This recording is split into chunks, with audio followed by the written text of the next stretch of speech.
Olá, sejam todos muito bem-vindos ao podcast da Oficina para Trabalhadores e Trabalhadoras do Sistema Único de Saúde, SUS, em Ouro Preto. Eu me chamo Fernando Trevisoli, sou estudante de Direito da Universidade Federal de Ouro Preto e atualmente monitor do PET Saúde. Eu sou Násia Pereira, também estudante de Direito da UFOP e monitora do PET Saúde. Hoje vamos conversar sobre a importância do autocuidado e da legislação trabalhista na vida dos profissionais de saúde. Nosso foco é o SUS, suas leis e como elas podem proteger quem cuida da população.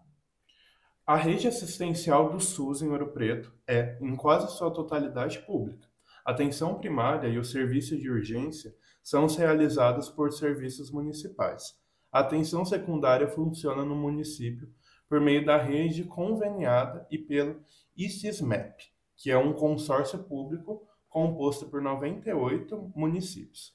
É considerado um importante instrumento de elaboração de políticas públicas e que atende às necessidades da população em diversas áreas, como saúde, educação, meio ambiente, saneamento, agricultura, entre outras. Além disso, tem um atendimento hospitalar que é feito pela Santa Casa da Misericórdia da cidade, entidade filantrópica conveniada ao SUS. Esse é o cenário em que vocês, trabalhadores e trabalhadoras do SUS, atuam diariamente. É nele que queremos discutir hoje como a legislação pode ajudar a proteger a saúde de quem cuida. E para essa conversa temos um convidado especial, que é o Dr. Cícero de Assis Figueiredo, bacharel em Direito, especialista em Gestão de Serviços Públicos, Direito Imobiliário e Direito Notarial e Registral, servidor público municipal efetivo da Prefeitura de Ouro Preto há 13 anos. Atualmente responde pela Diretoria de Resolução de Demandas Judiciais junto à Secretaria Municipal de Saúde.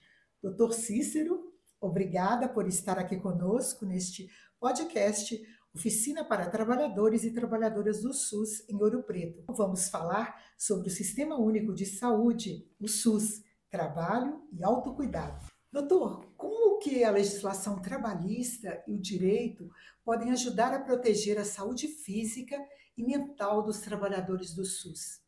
Boa tarde, Násia. Boa tarde, Fernando. Primeiro, eu gostaria de agradecer a oportunidade de estar aqui contribuindo para este podcast. Dizer que é uma satisfação para mim, enquanto representante jurídico aqui da Secretaria Municipal de Saúde de Ouro Preto. Espero que essa minha entrevista seja de grande valia para vocês e para todos aqueles que serão informados, né? Násia, respondendo à sua pergunta, antes da gente entrar especificamente na legislação trabalhista, é importante a gente falar da Constituição Federal. A Constituição Federal, ela que é a nossa norma, né, nossa Carta Magna, ela traz dentro de suas premissas, dentro dos direitos fundamentais, a proteção ao direito do trabalho. Isso é muito importante porque quando a gente tem uma previsão dessa a nível constitucional, a nossa Constituição cidadã, isso reforça a garantia do Estado democrático de direito à proteção do direito à saúde do trabalhador e da trabalhadora, principalmente, dentro do âmbito do SUS. Então eu vejo que o foco aqui é a gente poder discutir essas questões da legislação trabalhista e das normas trabalhistas em geral no âmbito do SUS. Então, a gente falar primeiro da Constituição é dar essa ressalva, né, esse resguardo para todas as ramificações do direito. Uma legislação importante que a gente precisa mencionar também é a Lei 8080, que é a lei, né, que a gente intitula como Lei do SUS, né, ela que regulamenta toda a estrutura do Sistema Único de Saúde. E a Lei 8080, ela traz, né, destaques para a saúde do trabalhador. Ela inclui a saúde do trabalhador dentro da premissa do SUS. Então é uma norma de suma importância, atrelada aí com outras legislações como a CLT, que traz essa proteção à saúde do trabalhador dentro do âmbito do Sistema Único de Saúde. Nós temos que destacar ainda a Política Nacional de Saúde do Trabalhador e da Trabalhadora, que é uma política de suma importância também porque ela define as principais diretrizes para promoção, proteção e vigilância em saúde do trabalhador. Então, nós temos no Arcabouço Jurídico Nacional uma série de normativas, isso sem falar das questões das normativas regulamentadoras, né, que são inúmeras, que tratam especificamente das questões de, né, exames, fluxos de rotina, exames periódicos, uma série de obrigações aí para preservação da saúde e do direito do trabalhador e da trabalhadora brasileira. E aqui no município de Ouro Preto, eu gostaria de destacar ainda que na nossa vigilância em saúde, hoje nós temos um departamento, ele é exclusivo, ele é específico para cuidar da saúde do trabalhador e da trabalhadora. Isso é uma conquista muito grande, mostra que a Secretaria Municipal de Saúde, que o município de Ouro Preto está vigilante com o que anda acontecendo no mundo do trabalho no nosso município. Temos muito ainda a avançar, mas eu acredito que dentro aqui do município, dentro do SUS municipal, nós estamos cercados de um arcabouço normativo capaz de garantir a proteção e segurança básica que todo trabalhador e trabalhadora merece. Obrigado. E mais uma pergunta, doutor. Olhando para essa rede tão ampla aqui em Ouro Preto, quais são os principais desafios para que os direitos previstos em leis realmente se cumpram no dia a dia do trabalhador? Fernanda, essa sua pergunta é muito importante porque a gente, né, sabe que existem as normas que precisam ser seguidas, a legislação que está aí posta, mas a gente enfrenta, né, os trabalhadores enfrentam ainda alguns desafios que meio que ressoam como embaraços ali, mas não quer dizer que impedem o cumprimento do direito, mas são obstáculos que a gente precisa vencer. Dentro deles, eu destaco aqui um que é um dos mais importantes, que é a insuficiência de recursos financeiros e humanos, que muitas das vezes a sobrecarga de trabalho ela recai sobre uma determinada pessoa, uma determinada classe trabalhadora, porque às vezes não há um investimento, há uma falta de investimento naquela questão de tanto contratar mais profissionais, quanto melhorar os recursos para se adquirir novos equipamentos. Isso acaba por gerar desvalorização mesmo do trabalhador.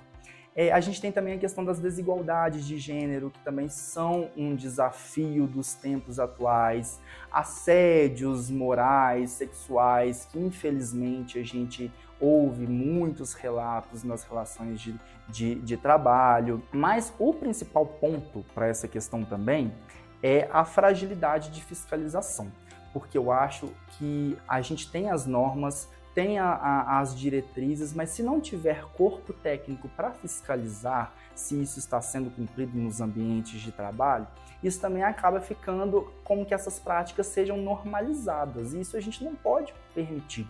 Então nós temos que buscar cada vez mais ferramentas de fiscalização e cumprimento das obrigações legais dentro dos ambientes de trabalho, porque senão, se não tiver quem fiscaliza, as coisas vão continuar fluindo e as pessoas tendem a aceitar o que é errado e a gente não pode comungar com esse posicionamento. E no próximo bloco vamos conversar com o Dr. Cícero sobre gênero, movimentos sociais e desafios. O nosso papo agora será sobre gênero, movimentos sociais e desafios. Dr. Cícero, como pensar as desigualdades enfrentadas por mulheres e pessoas LGBT+, no setor de saúde, em especial no ambiente de trabalho? Então, Názia, infelizmente, né, a gente tem aí muitos casos, né, essa é uma situação que nós não podemos ignorar, né? As mulheres, pessoas LGBTQIAPN+, e outras minorias, né, que a gente, né, são inúmeras. Não é fácil o dia a dia, o cotidiano dessas pessoas no ambiente de trabalho, seja em qualquer local, e não seria diferente, né, dentro da área da saúde. A gente vê, né, falando aí das mulheres, a questão da sobrecarga, né? As mulheres, existe uma sobrecarga na vida pessoal da maioria das mulheres. Acaba que isso, muitas vezes, dentro do ambiente de trabalho, não é reconhecido. Então, muitas das vezes, nós vemos direitos básicos das mulheres sendo desrespeitados e até mesmo sendo questionados. Chefias, coordenações às vezes questionam direitos à amamentação. São normas elementares, normas básicas de amplo conhecimento, mas que quando é para atender a esses grupos minoritários, eu falo grupos minoritários, mas hoje a nossa composição de servidores, né, servidoras, nós temos uma composição majoritariamente por mulheres, né, mais mulheres do que homens. Então, isso é um dado muito importante, mas que não anula ainda essas questões das desigualdades que essas pessoas sofrem nos ambientes de trabalho. Tem a questão do preconceito, principalmente daqueles trabalhadores e trabalhadoras que atuam, a gente fala que atuam na ponta, né? Que atuam com atendimento ao público. A gente ainda enfrenta muito preconceito de usuários que às vezes não aceitam ser atendidos por uma pessoa trans, ou por uma mulher, ou por um enfermeiro. Às vezes um enfermeiro ele vai realizar ali um teste, né, um exame ginecológico em alguma paciente. A gente já vivenciou situações do companheiro questionar se não poderia ser uma mulher. Então, assim, a gente vivencia ainda algumas situações que são considerados desafios para essas pessoas nos ambientes de trabalho. Então, eu acho que a gente tem que trabalhar, a gente tenta, dentro da administração pública, trabalhar essa política do acolhimento a essas pessoas, é o cuidar de quem cuida, é o estar próximo dos nossos usuários, mas também estar próximo dos nossos servidores, dos nossos trabalhadores. Nós precisamos normalizar as pessoas, parece esdrúxulo a gente falar isso,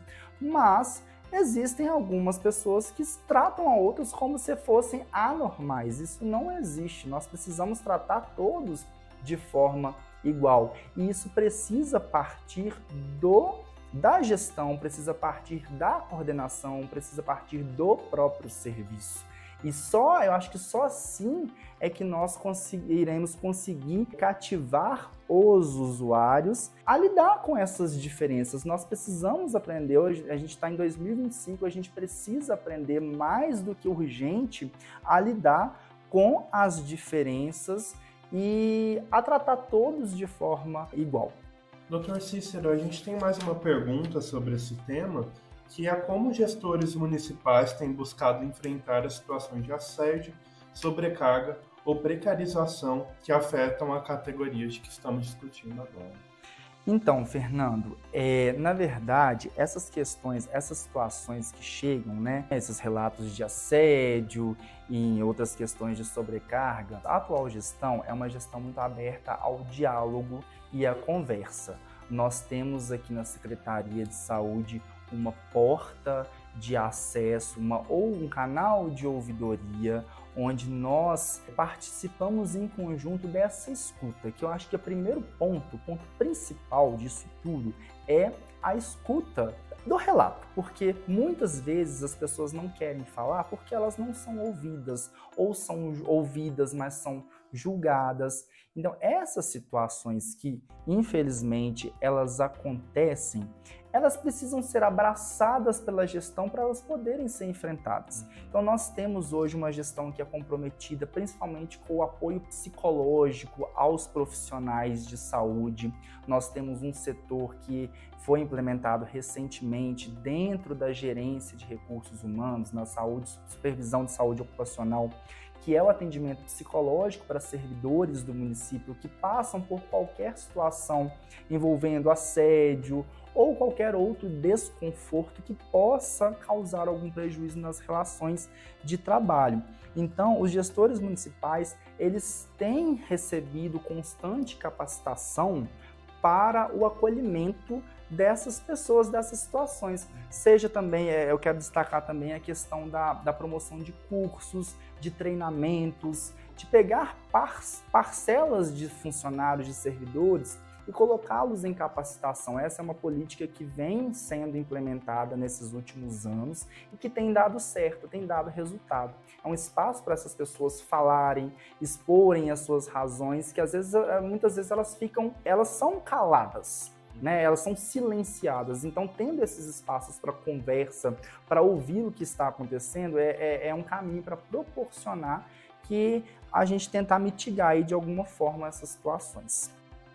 E no próximo e último bloco vamos falar sobre os caminhos para o futuro dos trabalhadores e trabalhadoras do SUS.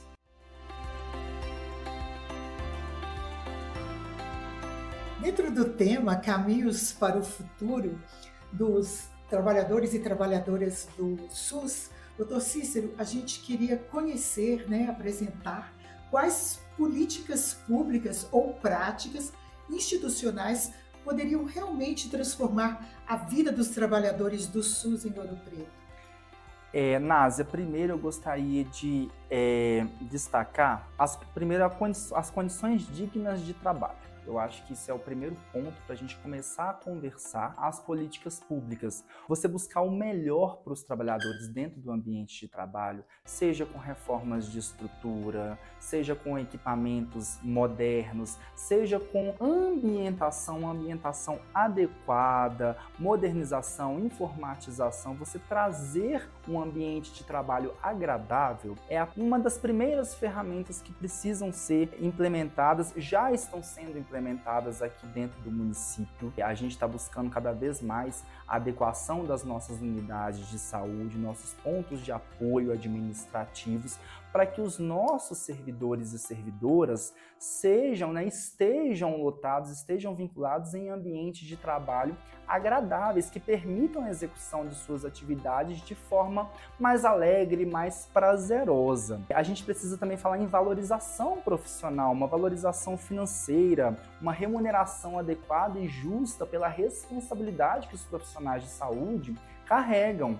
São profissionais que estão ali cuidando de vida, monitorando vidas de diversas pessoas, das mais diversas diferenças, né? Então, a valorização desses profissionais é algo que precisa ser pensado por todo e qualquer gestor. Atualmente, nós temos uma política de valorização aqui dentro do município, dentro da Secretaria de Saúde especificamente, que mostra, né, esse cuidado com as pessoas que cuidam. Também é muito importante investir em capacitação, em cursos, treinamentos, que a gente chama de capacitação continuada. Nós também aplicamos isso aqui dentro da Secretaria com os nossos profissionais da rede, né, nossos profissionais da ponta, e constantemente passam por cursos de aperfeiçoamento. Para quê? Para melhorarem ou reciclarem os seus conhecimentos, buscando cada vez mais qualidade nos atendimentos aos usuários do serviço de saúde. Eu quero destacar aqui que esse ano, aqui no município de Ouro Preto, foi realizada a Conferência de Saúde do Trabalhador e da Trabalhadora, realizada no mês de março de 2025. Essa conferência ela trouxe para a discussão essa questão de como está o nosso trabalhador do SUS. Quem é este trabalhador do SUS? O que faz este trabalhador do SUS? E como que essa pessoa está? Como que está a cabeça, como que está a mente, o pós-pandemia, quais os efeitos que o pós-pandemia deixou nestes profissionais que não pararam, que sofreram todas aquelas questões da pressão psicológica do enfrentamento da Covid. E quero destacar ainda o Conselho Municipal de Saúde, que é um conselho forte, é um conselho atuante e que tem representação de trabalhador do SUS em 3 níveis, né? Seja do nível fundamental, no nível médio técnico e no nível superior. Então é um conselho que tem o trabalhador como premissa para quê? Para defender justamente o interesse do trabalhador do SUS nas políticas de saúde. Certo, muito legal. Dr. Cícero, nós também precisamos entender as expectativas que temos em relação à prática, no sentido de como o fortalecimento das equipes, capacitação, espaços de escuta e fiscalização do cumprimento das normas funciona, onde e como denunciar o mau atendimento na Secretaria de Saúde de Ouro Preto. Pode ser feito no anonimato? Se sim, como se dá as respostas para o denunciante? Fernando, essa sua pergunta é muito importante porque muitos anos a gente conviveu, né, com aquela sensação, aquela situação ruim aqui dentro do município de Ouro Preto, que não tínhamos onde, né? Quando eu falo não tínhamos, porque eu também me coloco como usuário, não tínhamos um canal onde denunciar as irregularidades, as situações que eventualmente viessem a acontecer com qualquer pessoa. Era muita política do ligar para a rádio para reclamar, ou do ligar na Secretaria de Saúde para reclamar e não ter respostas, que era o principal, né, desafio, né? Você não obter respostas ou não obter um retorno do poder público. Então, foi criado recentemente, né, nesses últimos anos, um canal específico de ouvidoria, esse canal que vem aí se fortalecendo cada vez mais ao longo dos anos. Tem muita coisa ainda que precisa ser melhorada? Sim, tem. Mas já é um canal que tem funcionado, que tem trazido resultados efetivos. É um canal que ele é controlado diretamente pela Controladoria Geral do município. Então não é uma ouvidoria específica da Secretaria Municipal de Saúde. Ela é uma ouvidoria que ela tem um órgão de gerenciamento e controle dentro da Controladoria Geral do município. Nesse canal da ouvidoria, qualquer cidadão, qualquer pessoa pode entrar em contato, seja por meio telefônico, seja por mensagem de texto, para efetuar qualquer tipo de denúncia. E essas denúncias, elas são filtradas, são avaliadas, seja, né, identificado ou seja no anonimato, né? Quem não quiser se identificar também não é obrigado. Essas denúncias, elas são analisadas com o mesmo critério, independente se ela é identificada ou não, existe o mesmo critério para a apuração. Imediatamente recebida a denúncia, são enviadas para as coordenações, para as chefias dos setores responsáveis por aquela determinada ouvidoria. Por exemplo, às vezes chega muita ouvidoria aqui, muita denúncia de maus tratos em relação a animais.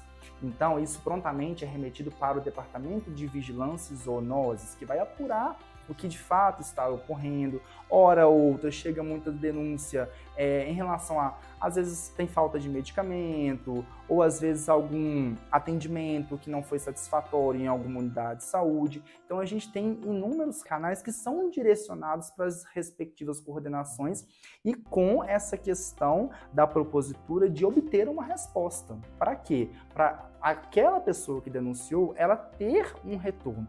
Às vezes pode ser que seja um retorno satisfatório ou não, mas o que a administração pública não pode deixar é de apurar aquilo que foi denunciado para que, não, se realmente ocorreu aquela conduta gravosa, os envolvidos eles vão ser punidos, né, nos termos aí da legislação. Nosso podcast para trabalhadores e trabalhadoras do SUS termina. Nós conversamos com o Dr. Cícero, que foi uma conversa muito tranquila que vai contribuir muito para o funcionamento do SUS em Ouro Preto. Muito obrigada, Dr. Cícero. Muito obrigado, doutor. Eu que agradeço. Lembramos que conhecer e exigir o cumprimento das leis é parte do cuidado coletivo e da luta por dignidade. Quem cuida também precisa ser cuidado. Ligue para a ouvidoria do município no número 0800 789 0002 ou envie uma mensagem pelo WhatsApp no número 31 99 752 6537. Se a população desejar, o contato pode ser feito por e-mail, no e-mail ouvidoria@ouvidoriaouropreto.com.br.